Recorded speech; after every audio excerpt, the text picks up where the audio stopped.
ওম শান্তি। ওম শান্তি। আজ 1 অক্টোবর 2024-এর বাবার অমূল্য মধুর মহাবাক্য শুনব। আজকের মুরলিতে বাবা বলেন, মিঠে মিঠে বচ্চে, দেহি অভিমানী হওয়ার প্র্যাকটিস করো। এই প্র্যাকটিসের দ্বারাই তোমরা পূর্ণ আত্মা হতে পারবে। আজকের মুরলির প্রশ্ন, কোন নলেজটির কারণে তোমরা বাচ্চারা সর্বদা প্রফুল্লিত থাকো? উত্তর, তোমরা নলেজ পেয়েছ যে এই নাটক অত্যন্ত ওয়ান্ডারফুলভাবে নির্মিত হয়েছে। এতে প্রত্যেক অ্যাক্টরের অবিনাশী পার্ট নির্ধারিত রয়েছে। সবাই নিজের নিজের পার্ট প্লে করছে। সেই কারণেই তোমরা সর্বদা প্রফুল্লিত থাকো। আজকে বাবা আবার প্রশ্ন করেছেন, কোন বিশেষ বিদ্যা কেবল বাবার মধ্যেই রয়েছে, অন্য কারোর কাছে নেই? উত্তর, দেহি অভিমানী বানানোর বিদ্যা কেবল বাবার মধ্যেই রয়েছে, কারণ তিনি সর্বদাই দেহি এবং সুপ্রিম। এই বিশেষ কলা কোনো মানুষের কাছেই নেই। ওম শান্তি।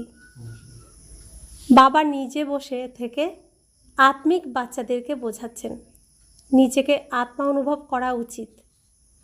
বাবা বাচ্চাদেরকে বুঝিয়েছেন যে সর্বরাগে এই প্র্যাকটিস করো যে আমি হলাম আত্মা, শরীর নই। নিজেকে আত্মা অনুভব করলেই পরম পিতাকে স্মরণ করতে পারবে। নিজেকে আত্মারূপে অনুভব না করলে অবশ্যই লৌকিক সম্বন্ধ, চাকরি, ব্যবসা এসবের কথা স্মরণে আসবে। তাই সর্বাগ্রে এই প্র্যাকটিস হওয়া চাই যে আমি হলাম আত্মা। তখনই আত্মিক পিতাকে স্মরণ স্থায়ী হবে। যখন নিজেকে আত্মা ভাবব, তখনই আত্মারূপী পিতার স্মরণ স্থায়ী হবে।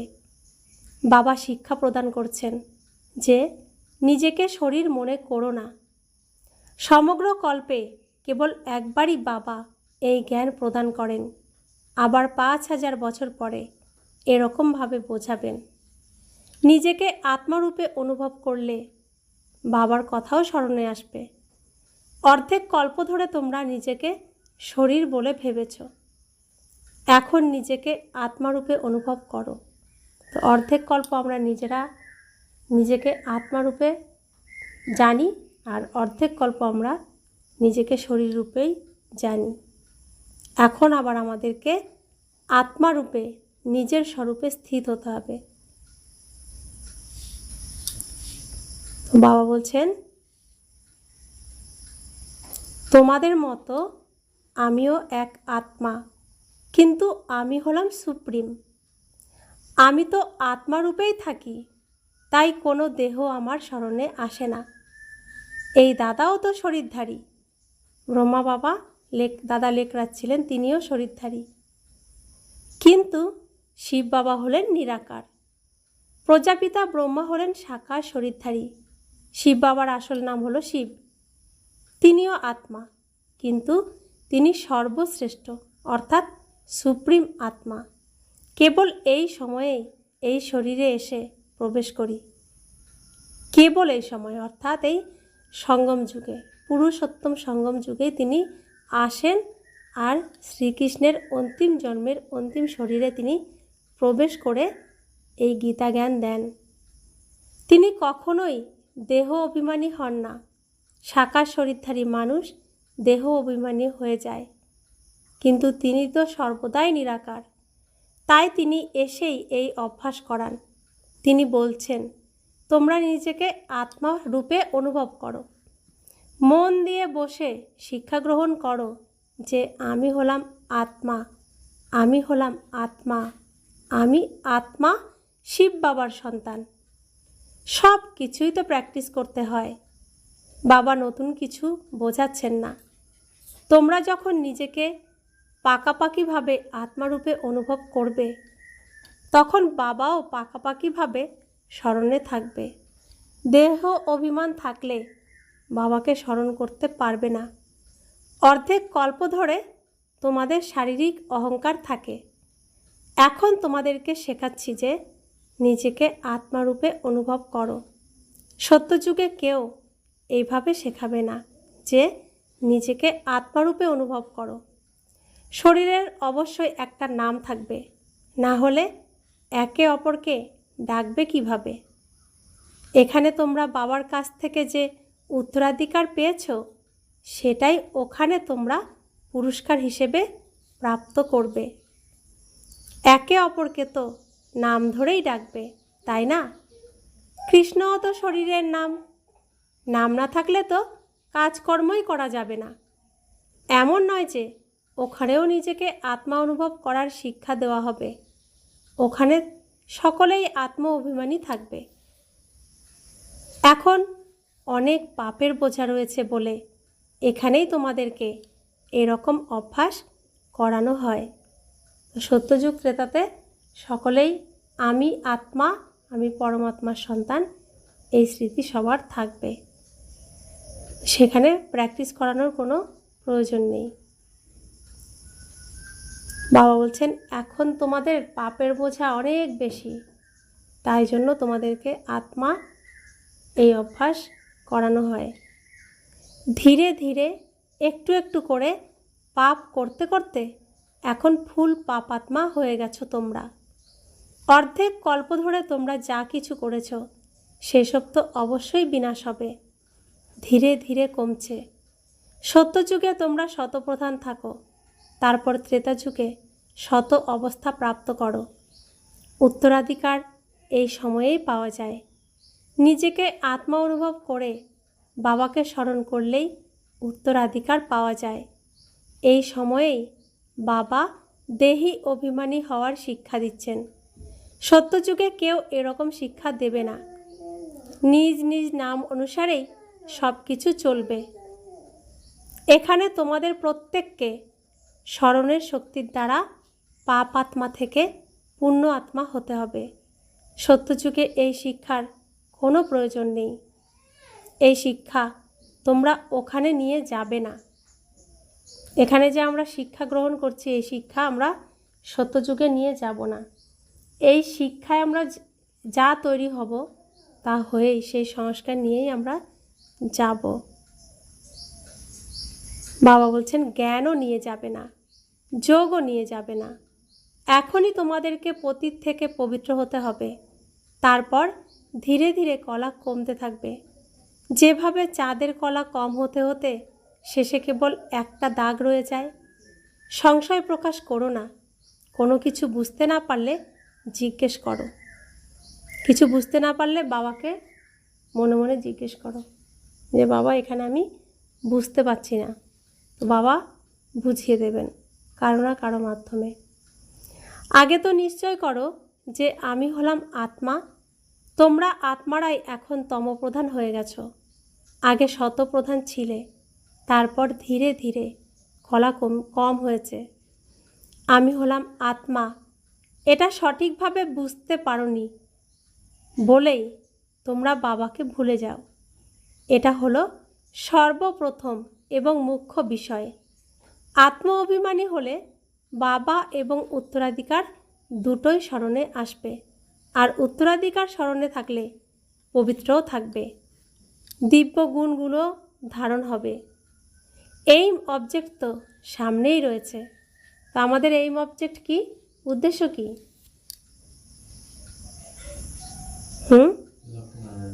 লক্ষ্মীনারায়ণ হওয়া। এটা হলো গডলি ইউনিভার্সিটি, এটা ঈশ্বরীয় ইউনিভার্সিটি, ঈশ্বরীয় বিশ্ববিদ্যালয়, যেখানে স্বয়ং ভগবান পরমাত্মা আত্মারূপী বাচ্চাদেরকে পড়ান। এখানে স্বয়ং ভগবান শিক্ষা দেন। তিনি দেহি অভিমানী বানাতে পারেন। অন্য কারোর মধ্যেই এই বিদ্যা নেই। এই শিক্ষা কেবল বাবাই দেন। দাদাও এখন পুরুষার্থ করছেন। বাবা তো কখনোই শরীর ধারণ করেন না, তাই তাকে দেহি অভিমানী হওয়ার জন্য পুরুষার্থ করতে হয় না। তিনি কেবল এই সময়ে তোমাদেরকে দেহি অভিমানী বানানোর জন্য আসেন। কথায় বলে যে যার মাথায় মামলার অনেক দায়িত্ব, অনেক বোঝা, সে কিভাবে ঘুমাবে? অনেক রকমের ব্যবসার অতিরিক্ত বৃদ্ধি হয়ে গেলে সময় পাওয়া যায় না। যার সময় আছে সেই বাবার কাছে পুরুষার্থ করতে আসে। অনেক নতুন বাচ্চাও আসে। ওরা বুঝতে পারে যে এটা খুব ভালো জ্ঞান। গীতাতেও লেখা আছে, আমাকে অর্থাৎ বাবাকে স্মরণ করলেই তোমাদের বিকর্ম বিনষ্ট হবে। সুতরাং বাবাই এইসব বোঝাচ্ছেন। বাবা কাউকে দোষ দিচ্ছেন না, তো ভগবান কাউকে দোষ দেন না। ভগবানের প্রত্যেক বাচ্চাই খুব আদরের, সে ভালো বাচ্চা হোক বা খারাপ হোক, কুসন্তান হলেও ভালো, সুসন্তান হলেও ভালো, তিনি কাউকে কখনো দোষ দেন না। তিনি শুধু ক্ষমা করতে জানেন, ক্ষমা করে দেন। তিনি জানেন যে তোমরা পবিত্র থেকে পতিত অবশ্যই হবে এবং তারপর আমাকেও এসে পতিত থেকে পবিত্র করতে হবে। এটা তো পূর্ব নির্মিত নাটক, তাই কারোর নিন্দা করার প্রশ্নই আসে না। তোমরা বাচ্চারা এখন এই জ্ঞানকে সঠিকভাবে জেনেছ। অন্য কেউ তো ঈশ্বরকে জানেই না, তাই তারা হলো অনাথ বা নাস্তিক। বাচ্চারা, বাবা এখন তোমাদেরকে কতই না বিচক্ষণ বানিয়ে দিচ্ছেন, শিক্ষক রূপে শিক্ষা দিচ্ছেন কিভাবে এই সৃষ্টিচক্র আবর্তিত হয়। সেই শিক্ষা পেয়ে তোমরাও শুধরে যাও। যে ভারত এক সময়ে শিবালয় ছিল, সেটাই এখন বেশ্যালয় হয়ে গেছে। তবে এর জন্য নিন্দা করার দরকার নেই, এটাই তো খেলা। বাবা এটাই বোঝাচ্ছেন যে তোমরা কিভাবে দেবতা থেকে অসুর হয়েছ। কেন হয়েছ সেটা বলছেন না, কিভাবে হয়েছ সেটাই বলছেন, কেন হয়েছ সেটা বলছেন না। বাবা কেবল বাচ্চাদেরকে নিজের পরিচয় এবং সৃষ্টিচক্র কিভাবে আবর্তিত হয় সেই জ্ঞান দেওয়ার জন্যই এসেছেন। মানুষই তো এই জ্ঞান জানবে। তোমরা এখন এই জ্ঞান জেনে দেবতা হতে যাচ্ছ। এ হলো মানুষ থেকে দেবতা বানানোর শিক্ষা। স্বয়ং বাবা বসে থেকে শেখান। এখানে স্বয়ং বাবা নিজে বসে থেকে ট্রেনিং করান, শিক্ষা দেন, রিহার্সাল করান। এখানে সকলেই মানুষ। দেবতাদের পক্ষে এই দুনিয়ায় আসা সম্ভব নয় যে তারা শিক্ষক হয়ে শিক্ষা দেবে। শিক্ষক শিব বাবাকে দেখো যে তিনি কিভাবে পড়ানোর জন্য আসেন। গেয়েও থাকে যে পরমপিতা পরমাত্মাকে কোনো রথ নিয়ে থাকেন, কিন্তু তিনি কোন রথ নেন সেটা সঠিকভাবে লেখা নেই, কোথাও লেখা নেই কোন রথ তিনি নিয়ে থাকেন। ত্রিমূর্তির ছবি রহস্যও কেউ বোঝে না। পরম পিতা হলেন পরম আত্মা, তিনি তার প্রকৃত পরিচয় তো অবশ্যই দেবেন। এটা কোনো অহংকার নয়। বুঝতে পারে না বলে অনেকে বলে দেয় যে এনার মধ্যে অহংকার রয়েছে। ব্রহ্মা তো কখনো বলে না যে আমি পরম আত্মা। এগুলো বোঝার বিষয়। এটা তো বাবার মহাবাক্য যে সকল আত্মার পিতা এক। সকল আত্মার, সকল ধর্ম, সকল জাতি নির্বিশেষে সকল আত্মার পিতা হলেন একজনই পরম আত্মা। এনাকে তো ঠাকুরদাদা বলা হয়। ইনি হলেন ভাগ্যবান রথ। ব্রহ্মা বাবাকে আবার ঠাকুরদাদাও বলা হয়। তিনি হলেন ভাগ্যবান রথ। যেহেতু ব্রাহ্মণদেরকে প্রয়োজন, তাই এনার নাম ব্রহ্মা রাখা হয়েছে। আদিদেব প্রজাপিতা ব্রহ্মা, প্রজাদের পিতা। কিন্তু প্রজা কারা? যেহেতু প্রজাপিতা ব্রহ্মা শরীরধারী, তাই তিনি সবাইকে অ্যাডপ্ট করেছেন। বাচ্চাদেরকে শিব বাবা বোঝাচ্ছেন যে আমি কখনো অ্যাডপ্ট করি না। তোমরা সকল আত্মারা তো সর্বদাই আমার সন্তান। আমি তোমাদেরকে সৃষ্টি করি না। আমি তোমাদের অর্থাৎ সকল আত্মার অনাদি পিতা। বাবা কত ভালো করে বোঝাচ্ছেন, কিন্তু সব কিছু বোঝানোর পরেও নিজেকে আত্মারূপে অনুভব করতে বলছেন। তোমরা সমগ্র পুরাতন দুনিয়ার থেকে সন্ন্যাস করো। বুদ্ধির দ্বারা জেনেছ যে এই দুনিয়া থেকে সবাই ফিরে যাবে। এই দুনিয়া থেকে সবাইকে ঘরে ফিরে যেতে হবে। এমন নয় যে সন্ন্যাস গ্রহণ করে জঙ্গলে চলে যেতে হবে। সমগ্র দুনিয়ার থেকে সন্ন্যাস করে ঘরে ফিরে যাব। তাই কেবল বাবা ব্যতীত অন্য কিছুই যেন স্মরণে না আসে। যেহেতু 60 বছর বয়স হয়ে গেলে বাণীর ঊর্ধ্বে বানপ্রস্থে যাওয়ার পুরুষার্থ করা উচিত। এই বানপ্রস্থে যাওয়ার বিষয়টি হলো এখনকারই। ভক্তিমার্গে তো কেউ বানপ্রস্থের ব্যাপারে জানবেও না। বানপ্রস্থ কথার সঠিক অর্থই বলতে পারে না বা পারবেও না। বাণীর ঊর্ধ্বে মানে হলো মূল বতন। ওখানে যখন আত্মারা নিবাস করে তখন সকলে বানপ্রস্থ অবস্থায় থাকে। সবাইকে এখন ঘরে ফিরতে হবে। শাস্ত্রে দেখানো হয়েছে যে আত্মা দুই ভুরুর মাঝে অবস্থিত ঝলমলে এক নক্ষত্র। দুই ভ্রুকুটির মাঝখানে আত্মা এক আজব সিতারা, ঝলমলে এক নক্ষত্র। এটা শাস্ত্রেও বলা হয়েছে। অনেকে মনে করে আত্মা বৃদ্ধাঙ্গুষ্ঠের আকৃতির। বৃদ্ধাঙ্গুষ্ঠের মতন আকৃতিকেই স্মরণ করে থাকে। স্টারকে কিভাবে স্মরণ করবে? পূজা কিভাবে করবে? বাবা বোঝাচ্ছেন, তোমরা যখন দেহ অভিমানের বশে এসে যাও তখন পূজারী হয়ে যাও। তখন থেকে ভক্তি করা আরম্ভ হয়। ওটাকে ভক্তিমার্গ বলা হয়। জ্ঞানমার্গ সম্পূর্ণ আলাদা। যেভাবে দিন এবং রাত্রি কখনো একসঙ্গে হয় না, সেরকমই জ্ঞান এবং ভক্তিও কখনো একসঙ্গে হয় না। সুখের সময়কে দিন বলা হয় আর দুঃখ অর্থাৎ ভক্তিকে রাত্রি বলা হয়। অর্থাৎ ভক্তি অর্থাৎ কান্না, জ্ঞান অর্থাৎ খুশি। প্রজাপিতা ব্রহ্মার দিন এবং রাত্রির কথা বলা হয়। প্রজা এবং ব্রহ্মা নিশ্চয়ই একসঙ্গেই থাকবে। তোমরা বুঝেছ যে আমরা ব্রাহ্মণরাই অর্ধেক কল্প ধরে সুখ ভোগ করি এবং তারপর অর্ধেক কল্প দুঃখ ভোগ করি। এটা তো বুদ্ধির দ্বারা বোঝার বিষয়। এটাও জানো যে সবাই তো বাবাকে স্মরণ করতে পারবে না, কিন্তু তা সত্ত্বেও বাবা স্বয়ং বোঝাচ্ছেন যে নিজেকে আত্মারূপে অনুভব করে আমাকে স্মরণ করলে তোমরা পবিত্র হয়ে যাবে।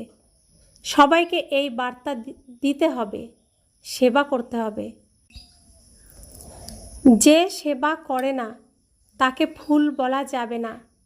বাগানের মালিক যখন বাগানে আসে তখন সে ফুলই দেখতে চায়। ফুল অর্থাৎ যারা সার্ভিসেবল, অনেকের কল্যাণ করে। যার মধ্যে দেহ অভিমান রয়েছে সে নিজেও বুঝতে পারে যে আমি তো ফুলের মতো নই। বাবার সম্মুখে ভালো ভালো ফুল বসে আছে, ওদের দিকে বাবার নজর যাবে। তখন সুন্দরভাবে নৃত্য করবে। স্কুলের টিচার তো জানে যে কে নম্বর 1, কে 2 নম্বর, কে 3। সেরকম সেবাধারী বাচ্চাদের দিকেই বাবার অ্যাটেনশন যাবে। ওরাই বাবার অন্তরে জায়গা করে নেবে। যাদের দ্বারা ডিসার্ভিস হয়ে যায় তারা মোটেও বাবার হৃদয়ে স্থান পাবে না। যে মুখ্য বিষয়টি বাবা সবার আগে বোঝান সেটা হলো নিজেকে আত্মারূপে অনুভব করলেই বাবাকে স্মরণ করতে পারবে। দেহ অভিমান থাকলে বাবাকে স্মরণ করতে পারবে না। লৌকিক সম্বন্ধ বা চাকরি ব্যবসার দিকেই বুদ্ধি চলে যাবে। দেহী অভিমানিক হলে কেবল পারলৌকিক পিতার কথাই স্মরণে আসবে। বাবাকে তো খুব ভালোবাসার সাথে স্মরণ করতে হবে। নিজেকে আত্মারূপে অনুভব করার জন্য পরিশ্রম করতে হবে। একান্তের প্রয়োজন, কারণ এই 7 দিনের কোর্স খুবই কঠিন। কারোর কথা যেন মনে না আসে, কাউকে পত্র লেখাও যাবে না। তোমরা শুরুর দিকে এরকম ভাট্টি করেছিলে। এই যজ্ঞ যখন স্থাপন হয়েছিল তখন এভাবেই করা হয়েছিল শুরু। 7 দিন কোথাও যেতে পারেনি, কারো কথা স্মরণে যাতে না আসে। এই কোর্স করার জন্য ভর্তি করেছিল। এখানে তো সবাইকে রাখা যাবে না, তাই বলা হয় ঘরে বসে প্র্যাকটিস করো। ভক্তরাও ভক্তি করার জন্য আলাদা কক্ষ তৈরি করে, সেখানে বসে মালা জপ করে। এই স্মরণের যাত্রার জন্য একান্তের প্রয়োজন। কেবল বাবাকেই স্মরণ করতে হবে, এর জন্য মুখে কিছু উচ্চারণও করতে হবে না। এই স্মরণের অভ্যাসের জন্য সময় দিতে হবে। তোমরা জানো যে লৌকিক পিতা হলেন সীমিতের ক্রিয়েটর, ইনি হলেন অসীম জগতের রচয়িতা।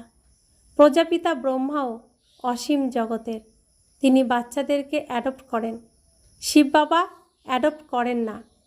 সবাই তো সর্বদাই তার সন্তান, তারা নতুন করে দত্তক নেওয়ার তো কোনো প্রয়োজন নেই, সবাই তো এমনিতেই তার সন্তান। কিন্তু ব্রহ্মা বাবা একবারই বাবা হন, তার দ্বারাই বাচ্চাদেরকে অ্যাডপ্ট করেন। তোমরা বলো যে আমরা হলাম শিব বাবার অনাদি সন্তান। ব্রহ্মা তোমাদেরকে অ্যাডপ্ট করেছেন। প্রতিটি বিষয় ভালো করে বুঝতে হবে। বাবা প্রতিদিন বাচ্চাদেরকে বোঝাচ্ছেন। অনেকে বলে বাবার কথা স্মরণে থাকে না। বাবা বলেন এর জন্য তো একটু সময় বের করতে হবে। অনেকে এমন রয়েছে যারা একটুও সময় বার করতে পারে না, বুদ্ধিতে অনেক কাজের কথা ঘুরতে থাকে, তারা কিভাবে স্মরণের যাত্রা করবে? বাবা বোঝাচ্ছেন আসল কথা হলো নিজেকে আত্মারূপে অনুভব করে আমাকে অর্থাৎ বাবাকে স্মরণ করলেই তোমরা পবিত্র হয়ে যাবে। আমি হলাম আত্মা, শিব বাবার সন্তান, এটাই হলো মন মনা ভব। এর জন্য পরিশ্রম করতে হবে। আশীর্বাদের কোনো প্রশ্নই নেই, এটা তো পড়াশোনা। এক্ষেত্রে আশীর্বাদ কিংবা কৃপা করার প্রশ্নই আসে না। আমি কি কখনো তোমাদের মাথায় হাত রাখি? তোমরা জানো যে আমরা অসীম জগতের পিতার কাছ থেকে উত্তরাধিকার নিচ্ছি। অমর ভব, আয়ুষ্মান ভব, এর মধ্যেই সব বিষয় রয়েছে। তোমরা পূর্ণ আয়ু পেয়ে যাও, ওখানে কখনো অকালে মৃত্যু হবে না। ওই উত্তরাধিকার তো কোনো সাধু সন্ত দিতে পারবে না। তো বাবা যে উত্তরাধিকার দেন, সমগ্র বিশ্বের মালিক বানান, বিশ্বের বাদশাহ বানান, তো সেই উত্তরাধিকার এই পৃথিবীতে কোনো মানুষ দিতে পারে না, কোনো সাধু সন্তও দিতে পারবে না, কোনো গুরুও দিতে পারবে না। ওরা বলে পুত্রবান ভব। মানুষ ভাবে যে ওনার কৃপাতেই বুঝি সন্তান হয়েছে। যার সন্তান হয়নি সে তখন তার কাছে গিয়ে শিষ্য হবে। এই জ্ঞান তো কেবল একবার পাওয়া যায়। এ হলো অব্যভিচারী জ্ঞান। অর্ধেক কল্প ধরে প্রালব্ধ চলে। তো এই যে অব্যভিচারী, এক ভগবানকে, এক বাবাকেই স্মরণ করতে হবে, দ্বিতীয় আর কাউকে নয়। তো এর দ্বারাই আমাদের প্রাপ্তি হবে সত্যযুগে। এখন জ্ঞান ধারণ করছি, অবিনাশী রত্ন ধারণ করছি, এরই পদমগুণ আমাকে বাবা দেবে। তো বাবা বলছেন অর্ধেক কল্প ধরে প্রারব্ধ চলে, তারপর হলো অজ্ঞানতা। ভক্তিকে অজ্ঞানতা বলা হয়, কারণ ভক্তিতে যে শাস্ত্র রচনা করা হয়েছে সবগুলোই রূপকথার গল্প তৈরি করা হয়েছে, একটা রূপ দেওয়া হয়েছে। কিছু কিছু সত্য ঘটনাকে তুলে ধরে আর বাকিটা রূপকথার মতো তাকে একটা রকম রূপ দেওয়া হয়েছে, আর সেটাই আমরা শুনে এসেছি। প্রতিটি বিষয়কে খুব ভালো করে বোঝানো হয়। তো বাবা শাস্ত্র পড়তে বারণ করছেন না, শাস্ত্রকে অস্বীকারও করছেন না, কিন্তু সেখানে কিছুটা সত্য আর বেশিরভাগই গল্প বানানো হয়েছে। সে চাঁদ যেমন সত্য, কিন্তু চাঁদ টিপ পড়ায় সেটা সত্য না। চাঁদ সত্য, কিন্তু চাঁদের বুড়ি পৃথিবীতে আসে সেটা সত্য নয়। তো সেরকমই কিছু সত্য আর কিছুটা রূপকথা, রূপ দিয়ে শাস্ত্র রচনা করা হয়েছে। अच्छा, मीठे मीठे सिकिला दे बच्चों प्रति माता पिता बाप दादा का याद प्यार और गुड मॉर्निंग। रूहानी बाप की रूहानी बच्चों को नमस्ते। हम रूहानी बच्चों की रूहानी माता पिता बाप दादा को याद प्यार गुड मॉर्निंग और नमस्ते नमस्ते नमस्ते। शुक्रिया बाबा, शुक्रिया बाबा, शुक्रिया। ধারণার জন্য মুখ্যসার। এখন হলো বানপ্রস্থ অবস্থা, তাই বুদ্ধির দ্বারা সব কিছুর থেকে সন্ন্যাস নিয়ে কেবল বাবাকে স্মরণ করতে হবে। একান্তে বসে অভ্যাস করতে হবে যে আমি হলাম আত্মা, আমি আত্মা, আমি আত্মা, পরমপিতা পরমাত্মা শিব বাবার সন্তান। দ্বিতীয় ধারণা, সার্ভিসেবল ফুল সার্ভিসেবল পুষ্প হতে হবে। দেহ অভিমানের ভস্মীভূত হয়ে এমন কোনো কাজ করা উচিত নয় যাতে ডিসসার্ভিস হয়ে যায়। অনেকের কল্যাণের নিমিত্ত হতে হবে। স্মরণ করার জন্য অবশ্যই কিছুটা সময় বার করতে হবে। বরদান, পরমাত্ম জ্ঞানের নবীনত্ব পবিত্রতাকে ধারণকারী সর্ববন্ধন থেকে মুক্ত ভব। এই পরমাত্ম জ্ঞানের নবীনত্বই হলো পবিত্রতা। জোর গলায় তোমরা বলতে পারো যে আগুন আর কর্পূর একসাথে থাকলেও আগুন জ্বলবে না। সমগ্র বিশ্বের সামনে তোমাদের চ্যালেঞ্জ হলো এটাই যে পবিত্রতা ছাড়া যোগী বা জ্ঞানী তু আত্মা হওয়া সম্ভব নয়। সুতরাং পবিত্রতা অর্থাৎ সম্পূর্ণ আকর্ষণ মুক্ত। কোনো ব্যক্তি বা সাধনের প্রতিও যেন আকর্ষণ না থাকে। এইরূপ পবিত্রতার দ্বারাই প্রকৃতিকে পবিত্র বানানোর সেবা করতে পারবে। স্লোগান, পবিত্রতাই হলো তোমাদের জীবনের মুখ্য ফাউন্ডেশন। জীবন যায় যাক, কিন্তু ধর্ম যেন না যায়। তো এই ঈশ্বরীয় কুলে জন্ম নেওয়ার পরই প্রথম আমাদের ধারণ করতে হয়েছে পবিত্রতা। পবিত্রতাই হলো এই জ্ঞানের ফাউন্ডেশন, এই পথের ফাউন্ডেশন। পবিত্র হতে হবে মন, বচন, কর্ম, শরীর, সম্বন্ধ সম্পর্ক সমস্ত জায়গায় আমাকে পবিত্র হতে হবে। তো আমরা পবিত্র আত্মা, শুদ্ধ পবিত্র আত্মা, ভগবানের ঘর থেকে এসেছিলাম। তো আমাকে শুদ্ধ পবিত্র হয়েই ফিরে যেতে হবে। তো পবিত্রতাই হলো আমাদের প্রথম ভিত এই যোগী জীবনের। তো পবিত্রতাকেই আমাদের ধারণ করতে হবে। তো আমি শুদ্ধ পবিত্র আত্মা। ওম শান্তি।